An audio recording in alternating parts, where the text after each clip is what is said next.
Oh, shit. What's going on, everybody? It's TALK-IS-PITT here. Go away. Go.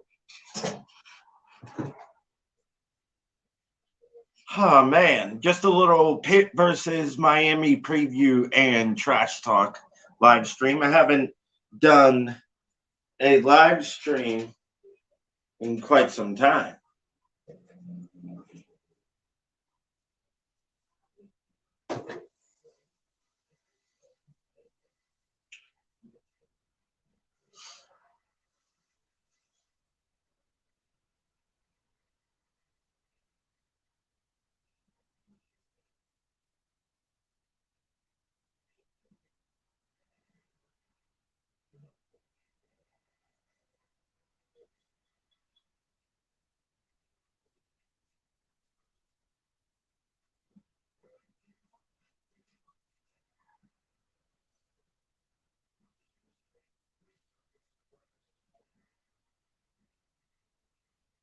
Whew.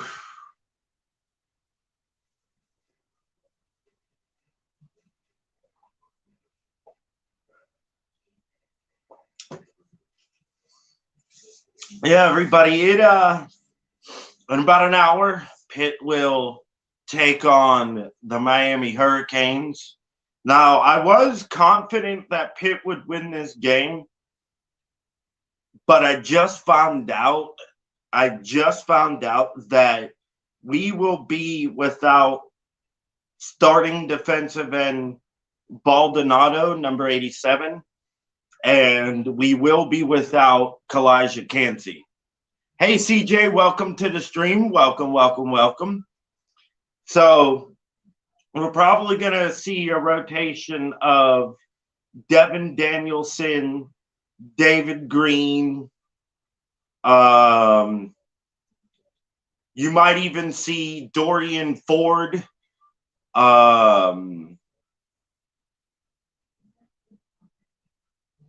Let's see who else you could see.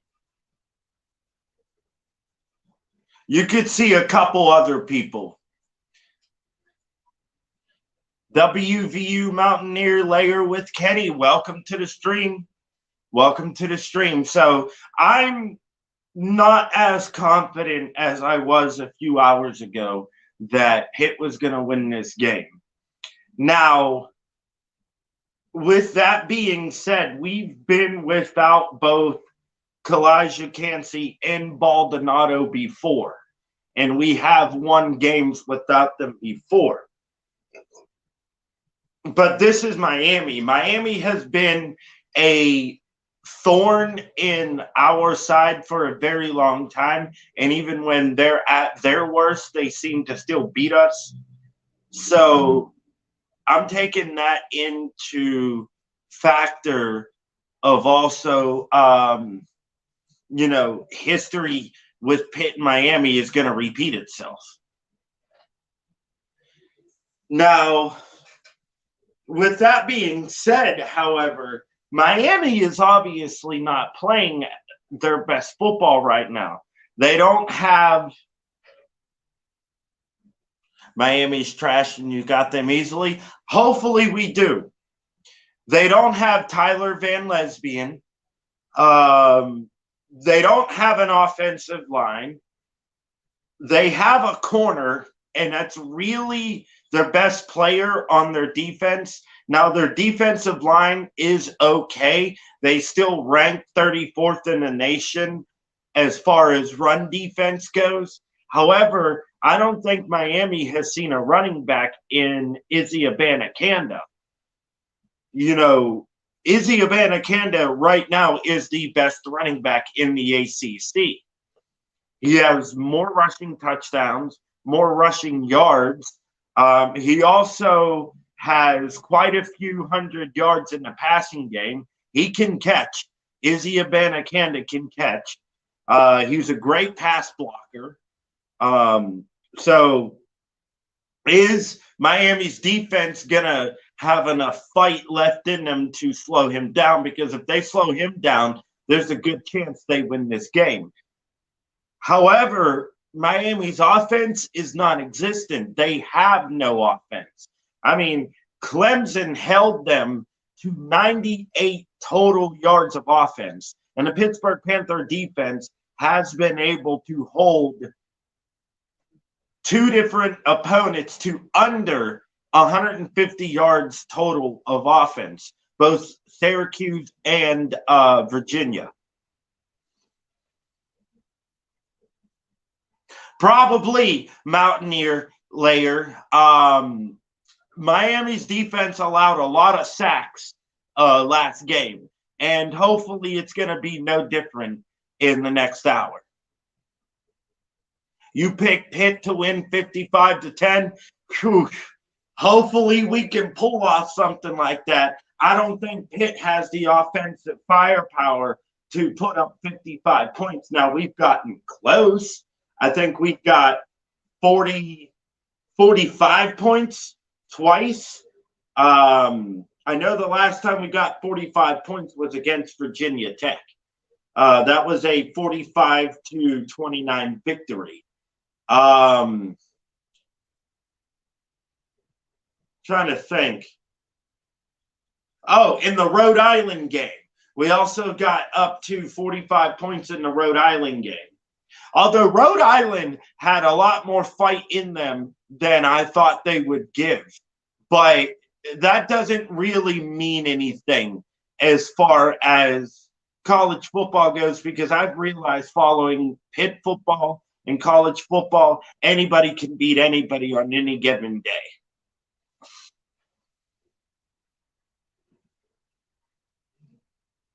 The silent majority says Penn State is looking to blow their game right now. What's the score of that game? Miami is worse than Virginia Tech. Well, here's the thing, though. Didn't Miami lose to Duke and we just beat Duke? I'm pretty sure Miami lost to Duke. And then Miami lost to Middle Tennessee as well. So, I mean,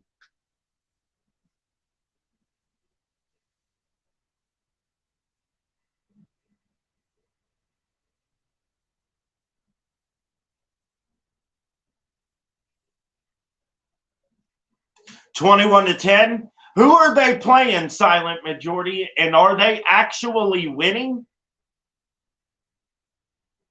And did you guys see the Clemson in South Carolina game? Oh my fucking God, I was watching that game. You talk about one hell of a football game. Okay? One hell of a football game.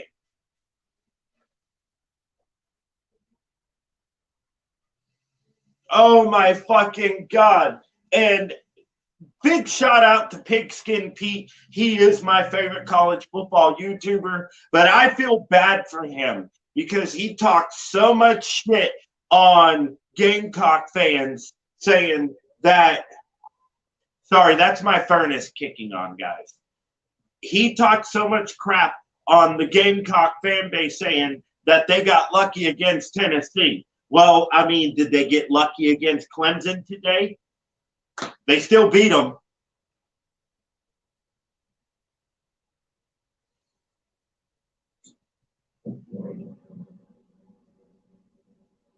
I cannot believe that. Wow. And then the Ohio State and Michigan game, I was watching that game as well. Ohio State was giving Michigan everything they could, but Michigan just started piling on points after a while. They kept scoring. It honestly looked like Ohio State just up and quit. And here's the funny thing about Ohio State fans, okay? Here's the funny thing about Ohio State fans, all right? They're bitching up and down a storm or up and down the goddamn block saying, we need to fire Ryan Day. We need to do this. We need to do that. Bro, you guys have lost 2 regular season games in 2 years and you want him fired? Like, how unrealistic are your expectations? It's just like the Pittsburgh Panther fan base, which I will rip on in the next 5 minutes.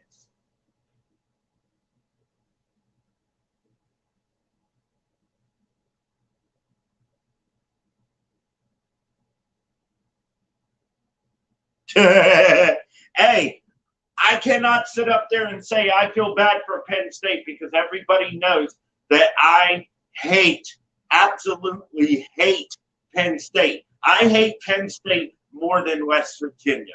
I hate Penn State more than Miami. I hate Penn State more than Virginia Tech and Syracuse, who, by the way, those last two teams I just mentioned are not rivals of Pitt. And speaking of Pitt and the Pitt Panther fan base, the amount of stupidity that comes from my fan base is outstanding. Okay? I seriously thought that Pitt fans would realize with the loss of talent we had on the offensive side of the ball and the fact that we have had multiple injuries all year where every single starter has been injured at least once, right?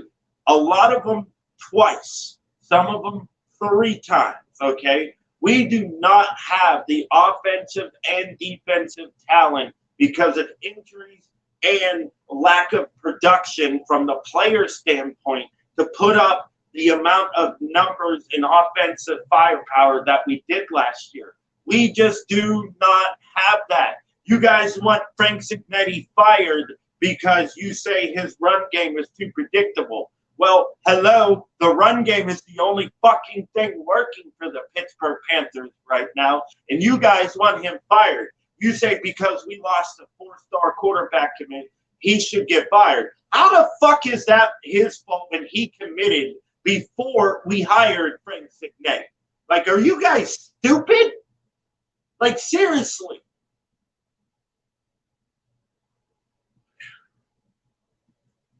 Michigan State scored.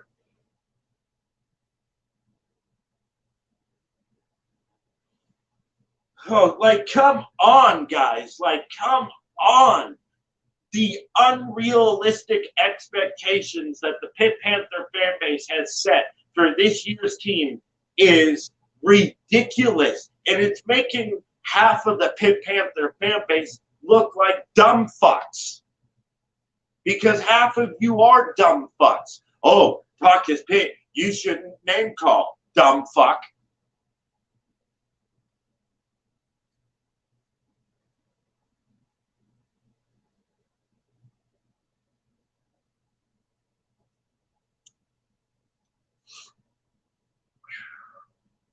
(21-17) Penn State over Michigan State, but Michigan State just scored.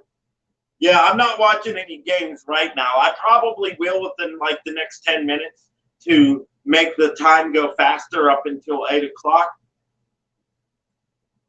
But yeah, everybody, Pitt versus Miami. Give me your score predictions down in the comment section. You know what? I'm actually going to drop the link. Oh, excuse me.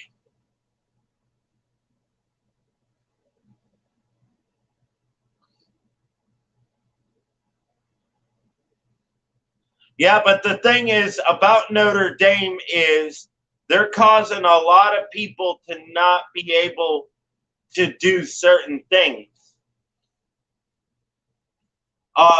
Penn State, in my opinion, or not Penn State, Notre Dame, in my opinion, is the reason why the ACC cannot get a good TV deal besides the horrible deal that the old athletic director put us in. The horrible ESPN contract. It was stupid. It has cost us a lot of games that we cannot watch. I would honestly have to say the old ACC commissioner really fucked over the ACC. All right. There is no way your lawyers are not smart enough to be able to get us out of the horrible contract that we're in. Now, granted, though, Xfinity has picked up the slack. They have been able to allow me to watch more ACC football games and Pitt games all year. I've been able to watch every single Pitt game this year because of Xfinity, because the ACC network is included in my Xfinity subscription. Yeah. So before, though, to the people who don't have all right. We got Kenneth Hill up into the StreamYard. Hello, Ken. Hey, how are you doing, TALK-IS-PITT? I'm doing all right. I'm doing all right. Just getting ready for Pitt versus Miami. Hopefully it's a beatdown, but the Pitt is Pitt, and we'll probably end up hitting. It will be. Miami, they ain't nothing, bro. No, they're not. But I can't sit there and say we're something either. I mean, at least we're going bowling no matter what happens today. But I don't want to go into this game looking at the game like that, like, oh, hey, we're going bowling, so it doesn't matter. The problem is it does matter to me because we haven't beaten Miami since they were last qualified for the ACC title game in 2017. And we beat them. And ever since then, they've just had our number, and they've always had our number. And I would like for this to be the year that we just absolutely roast the duck. You will. I really believe y'all will score 55 on them. That's 55? How bad their defense is. Yeah, I really believe y'all will score 55 on them. Y'all's run is a lot better. And if you can get a few passes in, that'd be topping on the cake. Yeah, well, the thing is, though, Miami does have a good pass defense. That's the one bright spot about their defense next to their defensive line, who isn't ranked in the top 25 as far as run defenses go, but they're not ranked, horribly. They're 34th, which to me is still okay. To me, if you're in the top 40, that to me is something you have to be like, okay, we can't just do what we have done to other teams. We got to probably throw in some screen passes or some quick slants down the middle or something like that. But also at the same time. But didn't Miami's few of their secondary get hurt last week? Actually, yes, and I do believe one of their starting safeties actually just entered the transfer portal as well. We got Joey Foster coming into the stream. What's up, Joey? Well, I was talking shit about you down there in the chat, but you wouldn't read it, so it's on you. I'll come in here. I seen your comment, and I was reading it as I was talking to him, and I was going to respond right as I was done. But let's see what it says. I want to know one thing. Why do we have a Pitt stream going on with 2 Mountaineers and 1 Pitt fan? Well, what's that tell you, Pitt? I think I pissed off a lot of the Pitt Panther fan base over the past couple of days, or just being in existence, because I might be the only realistic Pitt fan to ever exist. Not John Waffle.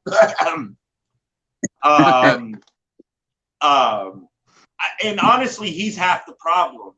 I don't understand why the Pitt Panther fan base wants Frank Signetti fired because they say his run game is predictable, when that's the only thing that's worked.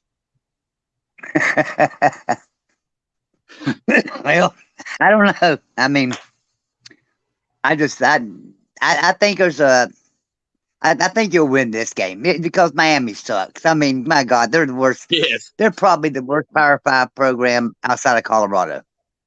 Yeah. I mean, seriously. Yeah. They're really bad.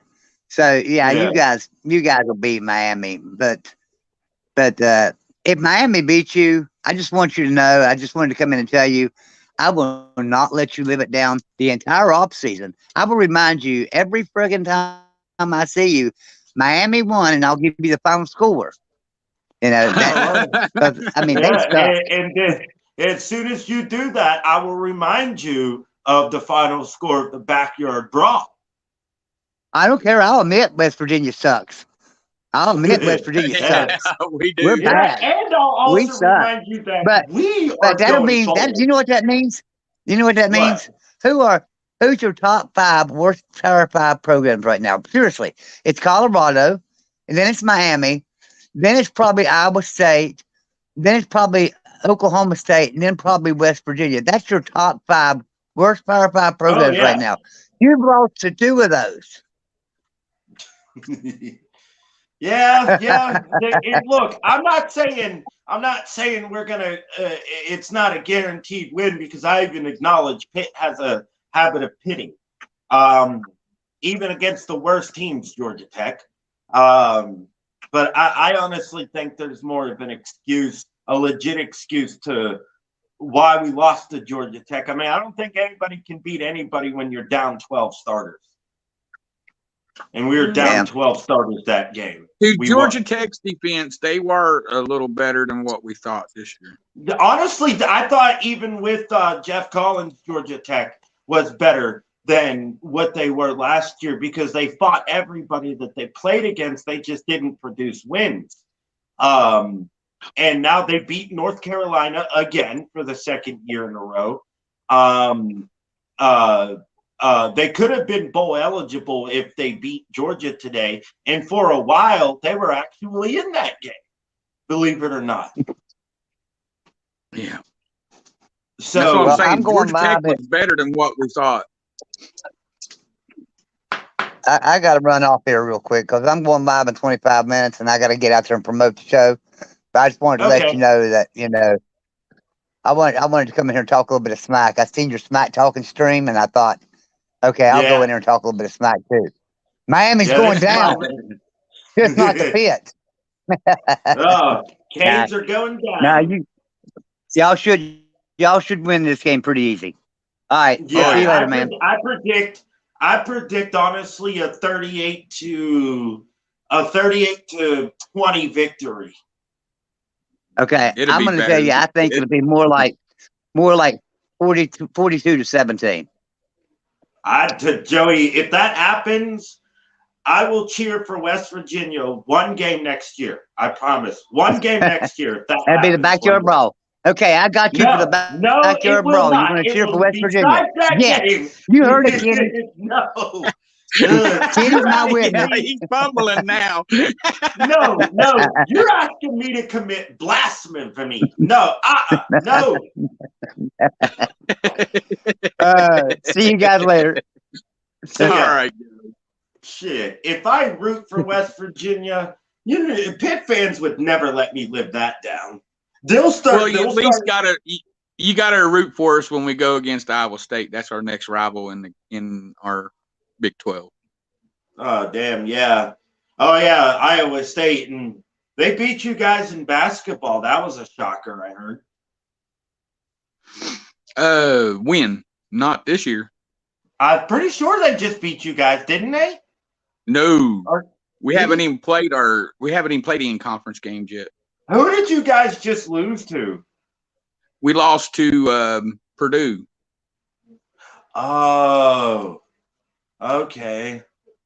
Eddie chewed us up, dude. The big 7'4", he chewed us up. He scored 23 points in that game. Yeah, we just played today, actually. Both the women's and the men's played today. The women's team lost to DePaul by 20, but DePaul is usually one of the best female college programs out there. Yep. So I don't take that loss as personal as I normally would. Plus, I'm not a basketball fan. So honestly, if both the teams lose, depending on who it's to, I most likely won't care. DePaul's usually ranked the top 25 every year. Yeah. So that to me is not an okay loss, not an acceptable loss, but a loss I knew was coming. And then the men's team has rebounded since the West Virginia loss and won 4 straight. So now we're 4-3. We just beat William and Mary, who, believe it or not, is not a bad team by any stretch. Even last year, they were pretty decent. We beat them by 24, actually. Yeah, So, we beat Portland State last night, so we're now 5-1. oh, I heard Portland State has been, I don't want to say elite, but decent enough to make some noise in the the tournament. Oh yeah, I'm not too familiar with college basketball. I'll watch it when the tournament starts because that seems when it heats up to the most interesting, matchups. Like I think last year, the year before that, Loyola Chicago, a team nobody even knew existed, and then they make it to the Final Four. well, we got Jose Perez, right? No, I did not. I did not know that. Yeah, we got Jose Perez. So when we go into we got a great shot at going in deep into the NCAA tournaments this year because of Perez.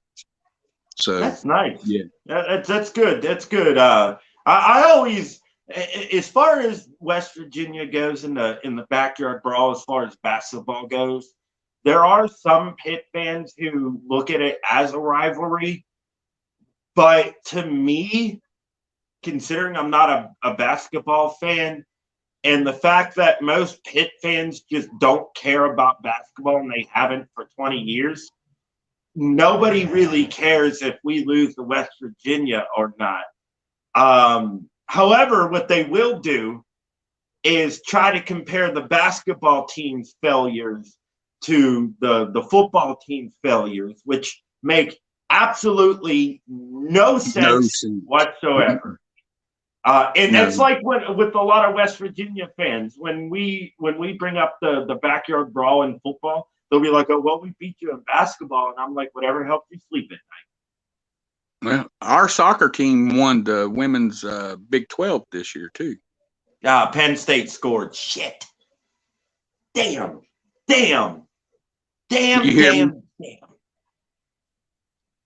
Our women's soccer team won the Big 12 tournament this year. Oh, yeah. Our women's volleyball team just clinched a share of the ACC championship. That actually has been second. What? Our volleyball came in second in the Big 12. Oh, wow. Nice. So your volleyball team usually does good, too. Ours has always been good, the women's volleyball team. I wish they would have had a male volleyball team or a men's team because I would have went to Pitt. I would have went to Pitt at a high school if they had a volleyball team because I was really good at volleyball. That's what I played in high school. But Pitt didn't have a men's volleyball team, and I didn't want to go to Penn State. Because Penn State's the only one in the state that has a male volleyball team. What's up, Pittsburgh sports? I've played football, baseball, basketball, and I wrestled. And I almost walked on the Charleston Charlies spring game one year, and I wish I would have because I would have probably made it to the NBL. My real name is Jordan. My first name is Jordan. Mostly everybody on YouTube knows that. And they'll be like, "Were you great at basketball?" And I'm like, I suck so bad they picked me after the white kids.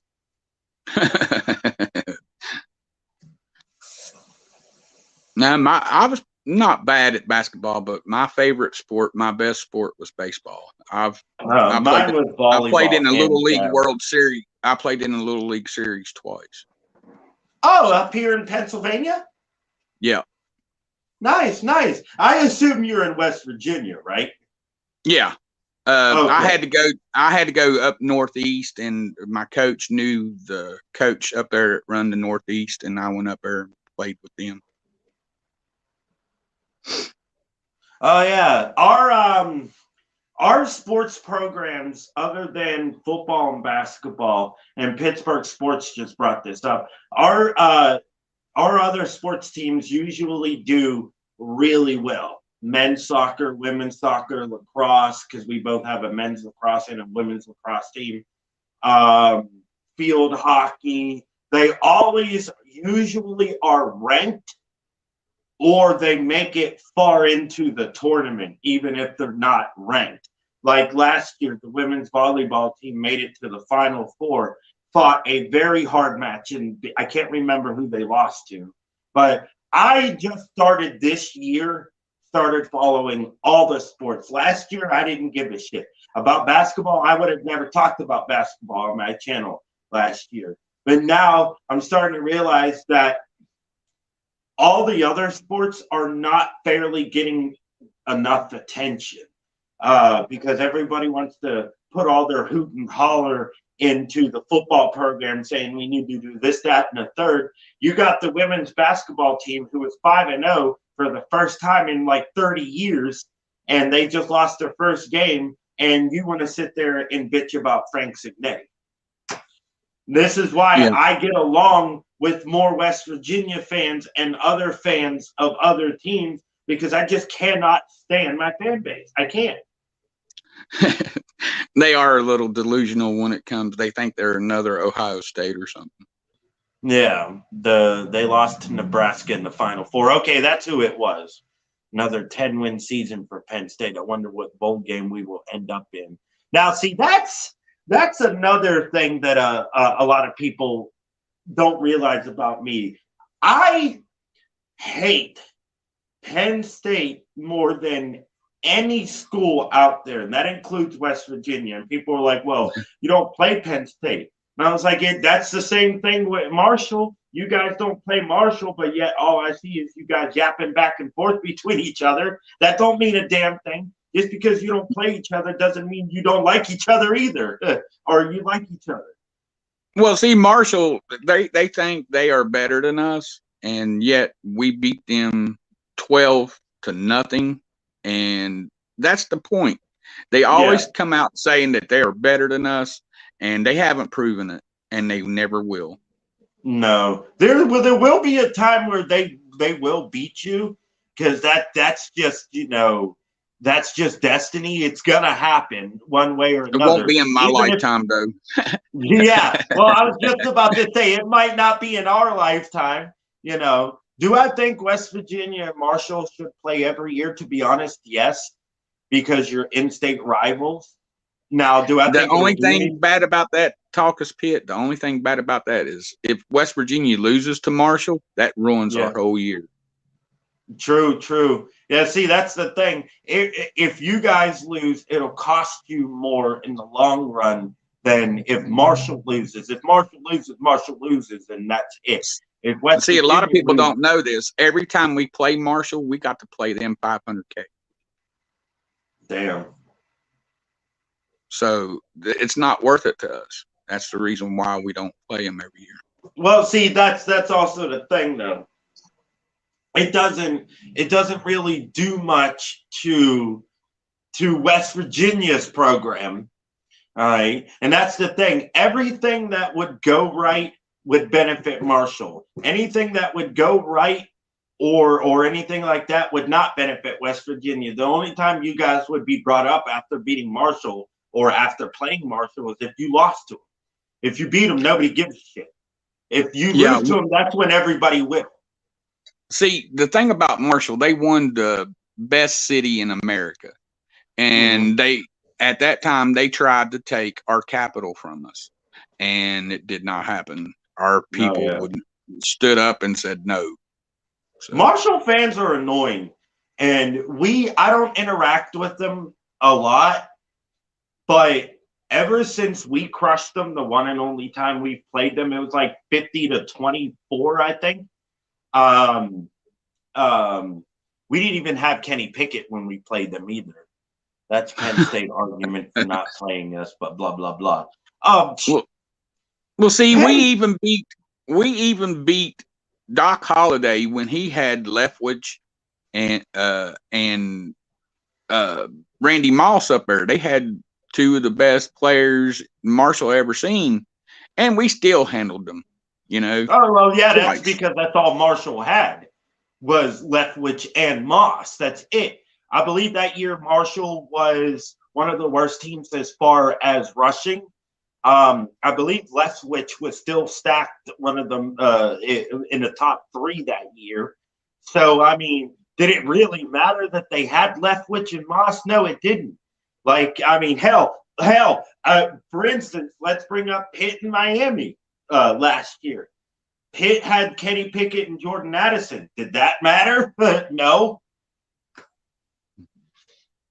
So, I mean, the thing that I don't like about Marshall fans is the fact that they pick fights with us, because with Pitt in West Virginia, it's more like a love-hate relationship. Yep. And they want in on that. They want to make themselves feel relevant, so they try to trash talk, in this case, for right now until West Virginia beats us again, big brother, little brother syndrome. And that's what Marshall is. They feel like the retarded cousin. Excuse my language on that word. But to us, they probably are. Yeah, see, and that's the thing. That's what makes it funnier, because obviously the jokes with West Virginia and inbreeding, and then you got Marshall fans coming along making it a word that I'll never use again in my life. I don't know why I used that, and people are probably going to use that up on YouTube to get me canceled. But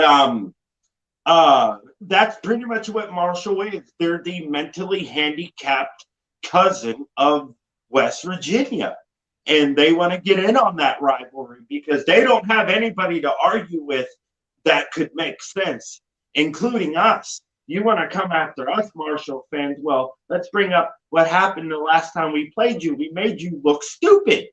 And all these conference realignments, they started looking at Marshall when Marshall beat Notre Dame. And I'm like, come on, really? That's just one game. You got to look at the whole season. The thing is, though, everybody keeps saying Notre Dame is this, that, and the third, and I get it and everything, but they still lost to Marshall. That still has to matter in some sort of capacity. And I don't care who you are. Like, if you beat Notre Dame, especially if you're in the Conference USA, that's a big win. That is a big win. We haven't beaten Notre Dame since the year we joined the ACC was the year we beat Notre Dame. And we had Aaron Donald that game, and I believe Tommy Reese was the quarterback for Notre Dame, probably one of the worst quarterbacks in Notre Dame history, I might add. That's the last time we beat Notre Dame. So to be honest, I don't like Notre Dame almost as much as I don't like West Virginia. And because I do believe they're holding the ACC hostage. I do. I believe Notre Dame is holding the ACC hostage because we can't get a big TV deal because they're, for one, in that TV deal, Notre Dame will play every single ACC team to boost their schedule on wins, just not even quality wins, just wins, period. They're picking apart the leftovers of the ACC or the nobodies of the ACC, and they're always in the national title playoff picture, no matter if they suck or not. And it's bullshit. I'm going to tell you what I'm hearing through my sources. My sources are saying that ACC is going to be voted to demise. So there's a good chance that Pittsburgh, Louisville, possibly either Virginia Tech, NC State, and maybe Syracuse all coming to the Big 12. Well, I don't necessarily know if Pitt would want to fork over the money for travel when we play Big 12 teams. I don't think they're going to. No, you're not going to have to because we'll have Cincinnati, Louisville. Actually, you know what? You are right. Pitt, if we Syracuse. Yeah, we'll get more money if we move to the Big 12, actually. But still, I don't think Pitt, administration-wise, forget the finances, wants to travel that far to playing games unless they're going to be meaningful. Let's say, okay, let's give a scenario. The Big 12 doesn't have any divisions, right? We won't when we get. No, we don't, because we do a round robin. Let's say Pitt and Texas are the best two teams in the Big 12. But we have to travel down to Arlington to play Texas. And that decides if Pitt goes to the ACE or the Big 12 championship or not. That's a long freaking travel, more than what any of our players are used to. I would honestly, even though this would never happen, would honestly love to see Pitt go to the SEC. And I'll say, and I'll tell why, because a lot of the teams in the SEC, Pitt has history against. Georgia, Tennessee, Ole Miss, every single one of those teams we have beaten before. Yes, TALK-IS-PITT, I understand, bud, but I don't think the SEC is going to go that route, because they're going to want the top shenanigans of ACC. Clemson. They've already Clemson, North Carolina, possible Virginia Tech, maybe. I don't see why they would Miami. take Virginia Tech over us. They might. But what has Virginia Tech offered anybody recently other than a win over Ohio State in 2014? I agree, but they just like the Virginia Tech area. They do have a nice college football fan base. They do. They really do. Great tradition. Enter the Sandman, which is getting overrated, to be honest. And the only downfall that I see with Pitt is because y'all don't have your own football stadium, but that's not y'all's fault. That is no, the college not. That's the college not going out and getting the property where y'all can get y'all one. Yeah, we don't. You've been to Pittsburgh, I assume, right? Oh, yeah. You know there's no room in the city of Pittsburgh whatsoever for a stadium unless we kick a few people out of where they're at, which is not going to happen. The only place we can build a stadium is where the Carnegie Science Center is. And that's just not, they're not going to kick out an educational building that has been a staple for Pittsburgh for about 60 years. They're not going to do that. So honestly, what I think they should do is force the Pirates to move. Before you go across the the Three Rivers Bridge there, if you go on back that way just a little bit, you got a big open field that y'all could put a big stadium there, and it ain't that far from the college. No, it's not. But you also have to realize one thing: that field where you're talking about, there's two things wrong. One, Pitt already owns that field, and they're building research medical facilities on it as we speak. Two, it's on the edge of one of the most dangerous sections of the city. They're not going to put a football stadium there and take the risk of it getting vandalized, people getting shot, because it will happen. Honestly, I think we're stuck in Heinz Field until the Steelers decide to build their own stadium that they own, because they don't own Accushire Stadium. They don't even actually own a damn bit of that stadium. They have naming rights, and they do get money because obviously you have to pay them. If you're going to advertise the Steelers logo, you have to pay them. That's the law. The Pittsburgh Sports Authority actually owns every single venue in the city of Pittsburgh. So we're screwed. Yeah, y'all need to get out of that. I'm serious, because it's messing John y'all Kelly. up.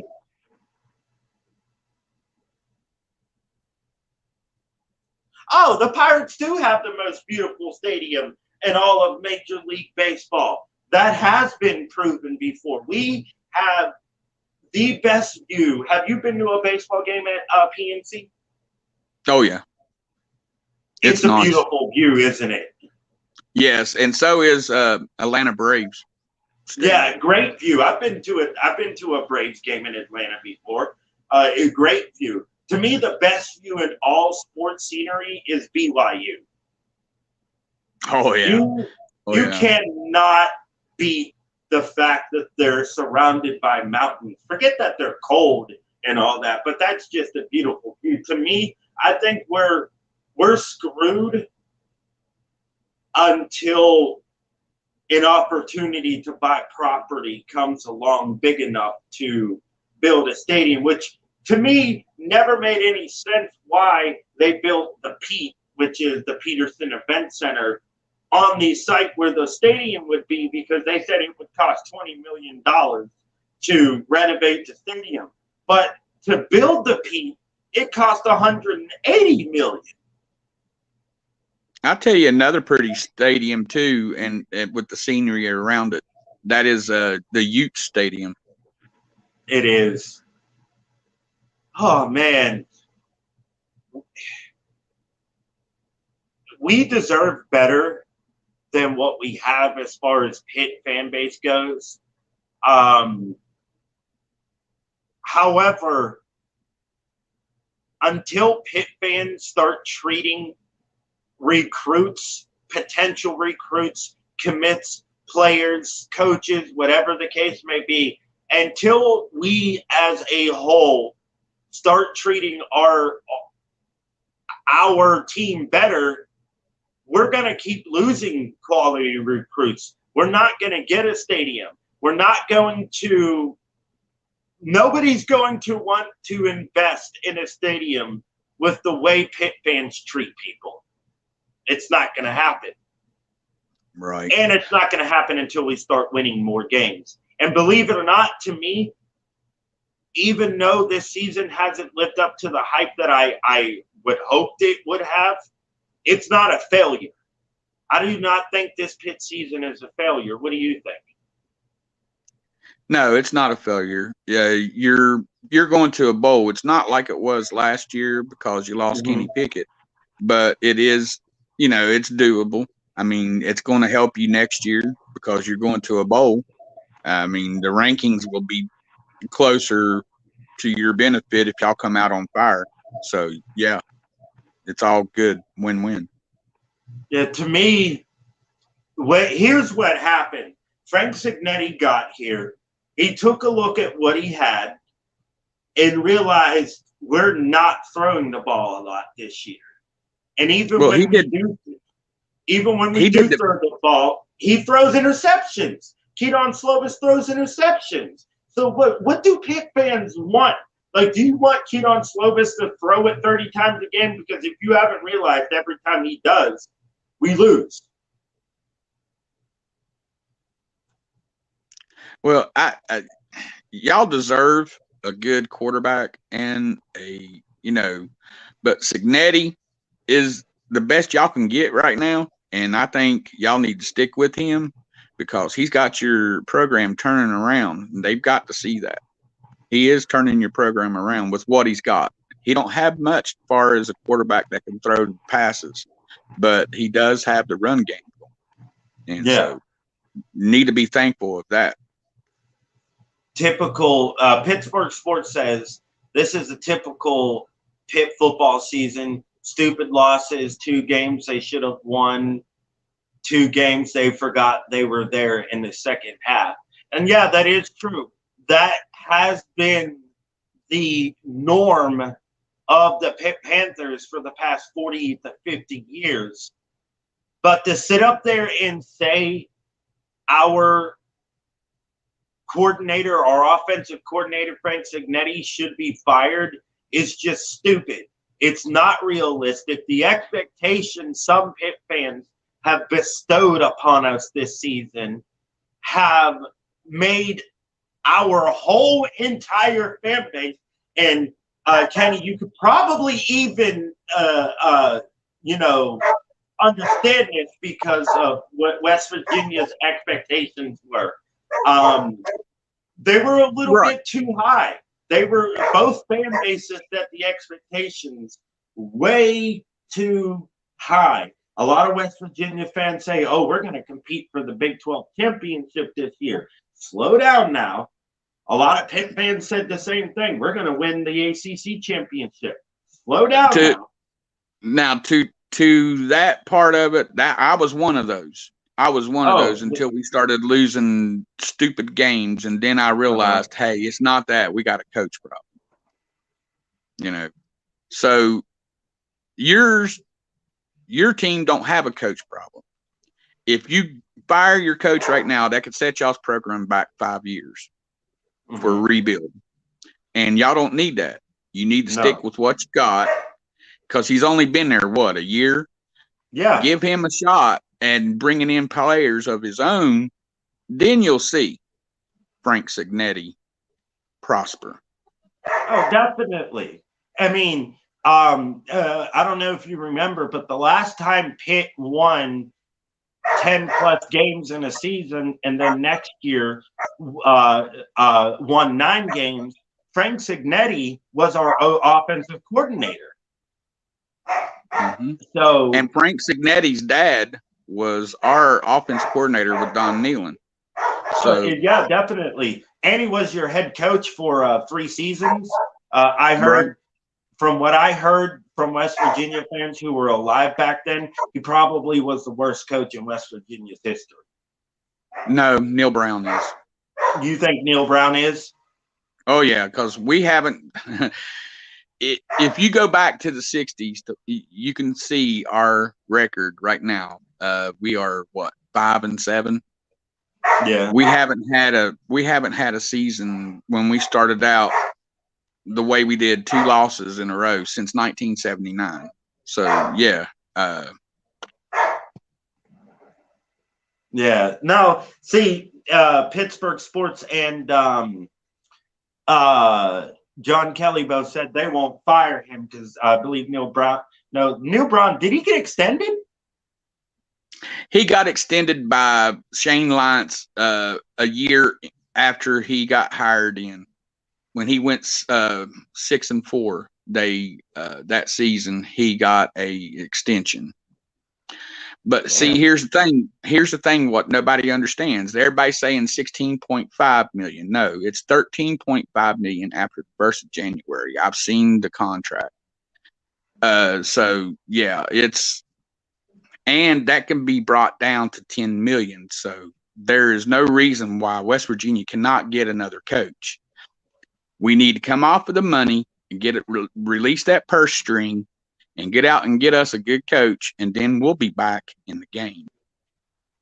Honestly, you are right. You do need to get a good coach, but I think you need to get the right coach, not the coach that everybody else wants, or not even a coach that has a proven track record, because there has been coaches who didn't do very well at these 2 programs, but then they turn around and go to this program because it was the right fit for them. They had the right players, the right coaching staff, and it prospered. Hell, I'll even bring up one point. Neil Brown, look what he did at Troy.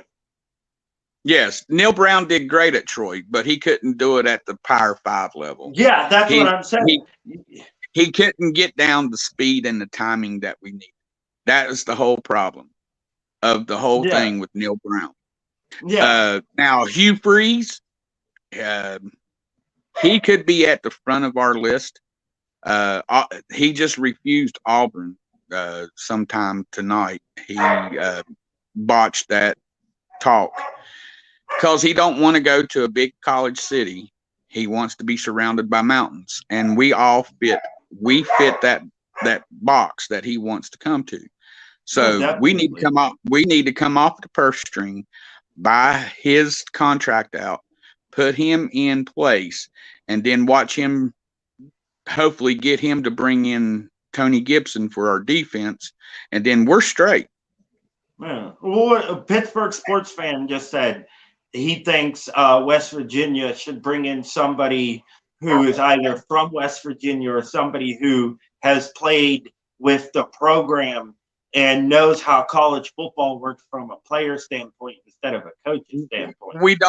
We don't have anyone proven with the West Virginia name other than Rich Rod. And to be honest with you, I don't think that's going to happen. I like for it to happen because Rich Rod, our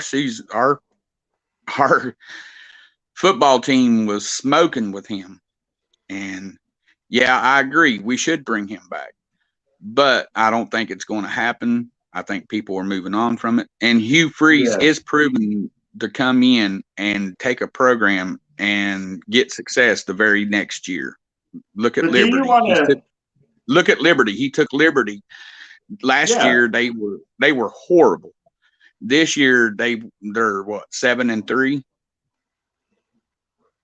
I mean, come on. It don't take a rocket scientist. Last year Liberty was great. Last year Liberty, they were undefeated all last year, if I'm not mistaken, up until the last game of the season. I can't remember because I'm not a Steelers fan. I'm a Green Bay Packers fan. But the Steelers fans were talking about drafting Malik Willis, the quarterback from Liberty. Mm-hmm. Well, I mean, he was good. Malik was good. He was good. Yeah, but I don't know if he'd be good for NFL, if you know what I mean, because of the speed difference between Group of 5 and NFL or FCS level to NFL. There's a big difference in gap of speed and timing. It would take him. He would have to sit behind someone 2 to 3 years before he could get it down. Oh yeah, I'm reading the comments and do you guys open the season against Penn State next year? Yep. Wow. That explains why we open the season against Cincinnati next year. And if I'm not mistaken, we also have Ohio State next year too. Ooh, damn. Damn. You guys, I'm not saying you're going to be worse. No, we got y'all. We got Pitt. Y'all got to come to our house. Oh yeah, we got we play Cincinnati the first game of the season. It's actually ironic. We play almost all the old Big East teams next year. We play Cincinnati. We play Boston College. We play you guys, and unfortunately, we play Notre Dame. Yeah, and we still got Gallagher. So next year we'll have Gallagher. Oh, see, and that's the thing, though, because even though you guys can return a crap ton of production, so can we. I didn't realize we actually could return most of the people I thought we would lose. Because if we didn't have that COVID thing and everybody was leaving this year, we would lose 17 out of our 22 starters. Because of COVID year, we could actually return 12 of those starters. Right. So that helps. That really does help. Keaton Slovis does have another year of eligibility. I think we only lose 5 or 6 players. But what about the portal, though? Because you lost Woods. That hurt. That had to hurt. It hurt, but we've got some youngsters coming in that has great talent. And I was going to say Akeem Mesidor, but everybody he's in Miami. That's the problem about tonight with Miami is going to be him. Is containing him because he is Miami's best defensive lineman, I think. Yeah, don't worry too much. You double teaming, you got him. Because the rest of them, they can't do nothing. Yeah. And the thing is, Kenny, it's just weird. This is the last year that there's going to be a coastal division in the ACC.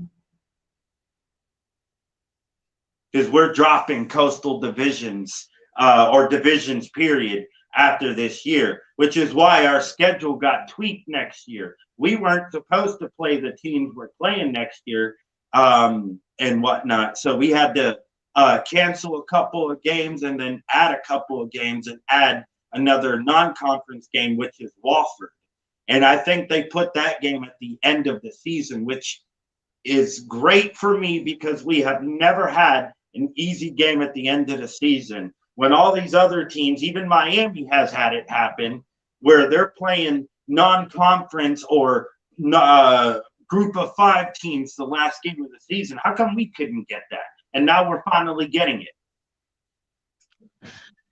Yeah, it could be the reason because ACC knows something's getting ready to go down, and so when that happens, I look for y'all to come to Big 12. I think that's what we're going to do, and it's going to. And if it wasn't for West Virginia, we probably would try to fight Penn State to go to the Big Ten. We'd have no other choice.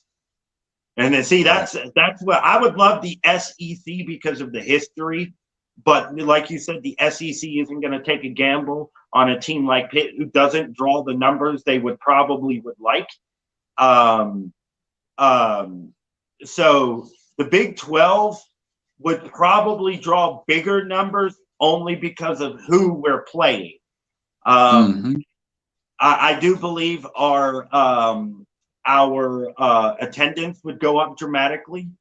And you have most of the Big East teams back together with their rivals again. So that brings a lot of revenue. Okay, so if the Big 12 did pick apart, let's say Pitt, Syracuse, North Carolina, and both the Virginia teams, and Miami ends up going to the SEC because they think they're better than anybody else. Do you think that would cause problems because there's so many teams there? Like, what if, let's say, what if Pitt is undefeated? What if we have like 6 undefeated Big 12 teams? With 24 teams, that's possible. What do we do then? You'll have like a Big 12 conference bracket to see who the real champ is. Oh, so it'd be like a playoff. I think we're going. I think they're going to next year. I think it's a possibility. I'm hearing through some of my sources that next year could be the first year of the 12 playoff or the following year. And when that happens, then we'll go to a 4-team playoff for our Big 12 championship. That's what I'm looking. Yeah, exactly. I would agree there. I saw the writing on the wall once the NCAA, and I'll get to your guys' comments in a second. I saw the writing on the wall once the NCAA and the playoff committee expanded the showdown to 12 teams. I'm like, okay, this means there's going to be a conference that is no more. Somebody is going to get disbanded. Pac-12 looks like the one that'll be disbanded first. Honestly, yeah, because believe it or not, the ACC, I don't want to say this is true. I would assume it is because if the Pac-12 gets disbanded first, but I think there's more fans in the ACC that watch football than there are more fans in the Pac-12 that watch football. I agree 100%. And because they can't hardly sell out over in in no man's land. We can't sell out either unless we're playing somebody big, but they can't sell out worth crap at all, no matter who they're playing. Well, it doesn't matter.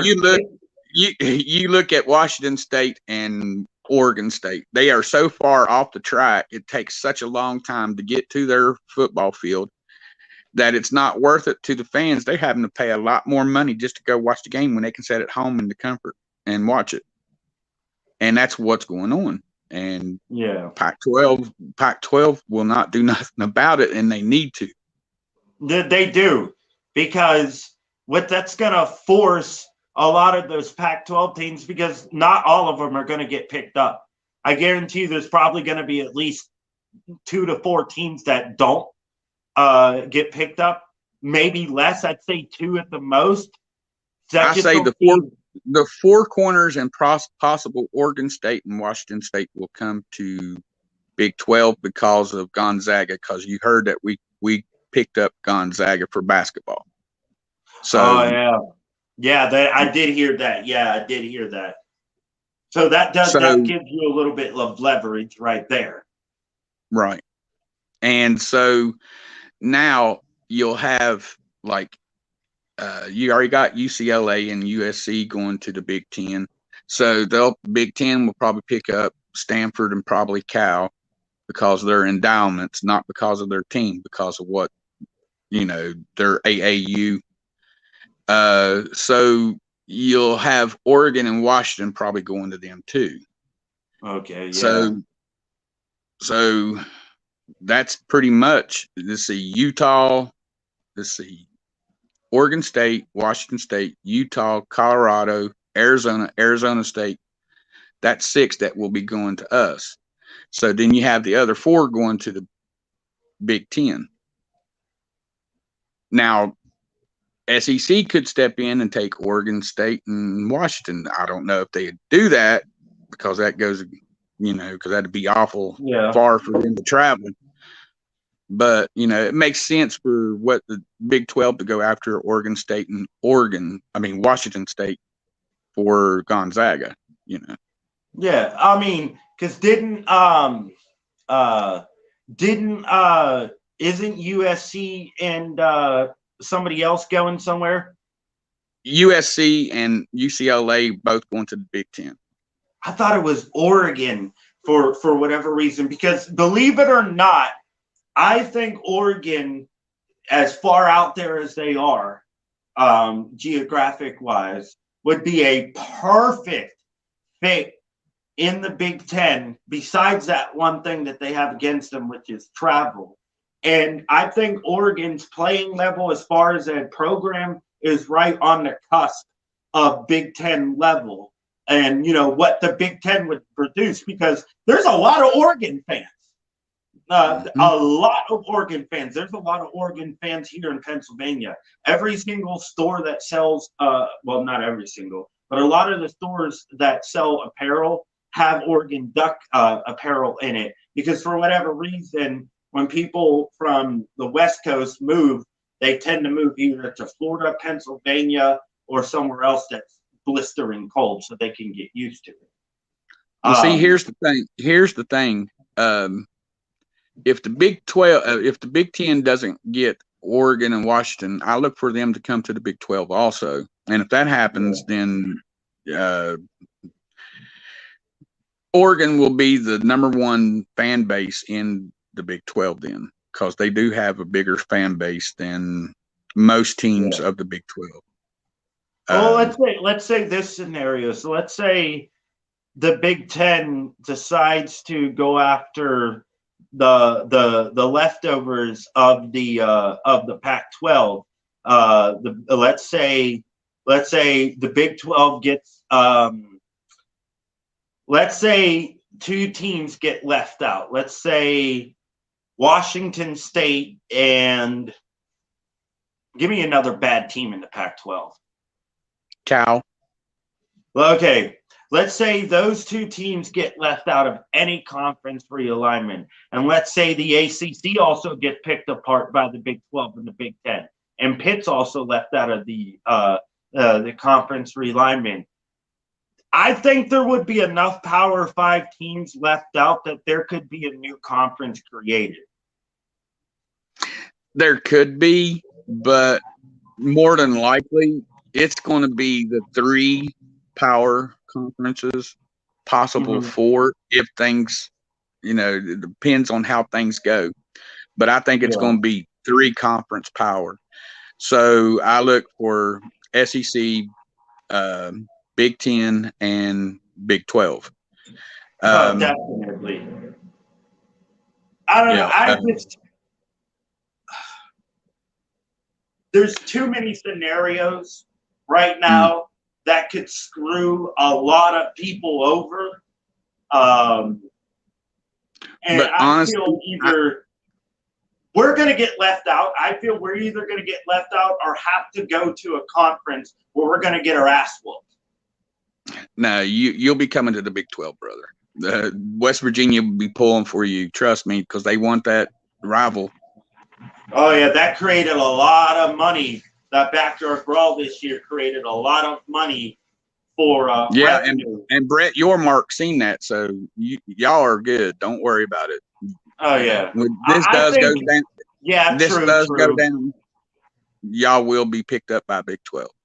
It's no problem. True, because it's not like, for one, it's not like we've never won a national title. It doesn't matter when they happen. We have golden history in college football.